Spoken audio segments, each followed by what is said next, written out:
Once a government is committed to the principle of silencing the voice of opposition, it is only one way to go, and that is down the path of increasingly repressive measures, until it becomes a source of terror to all its citizens and creates a country where everyone lives in fear. Republicans approve of the American farmer, but they are willing to help him go broke. They stand foursquare for the American home but not for housing. They are strong for labor but they are stronger for restricting labor's rights. They favor minimum wage. The smaller the minimum wage the better.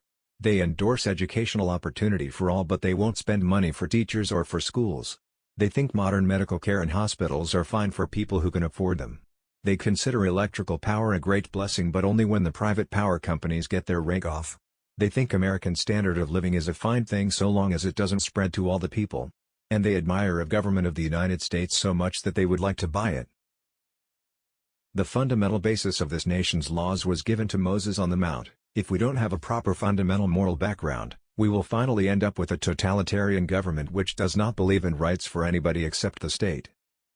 We should resolve now that the health of this nation is a national concern, that financial barriers in the way of attaining health shall be removed, that the health of all its citizens deserves the help of all the nation. The American president has to take all sorts of abuse from liars and demagogues. The people can never understand why the president does not use his supposedly great power to make him behave.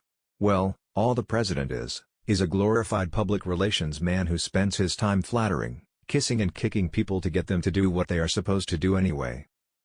Once a government is committed to the principle of silencing the voice of opposition, it is only one way to go, and that is down the path of increasingly repressive measures, until it becomes a source of terror to all its citizens and creates a country where everyone lives in fear. I think one man is just as good as another so long as he's not a Anger or a Chinaman.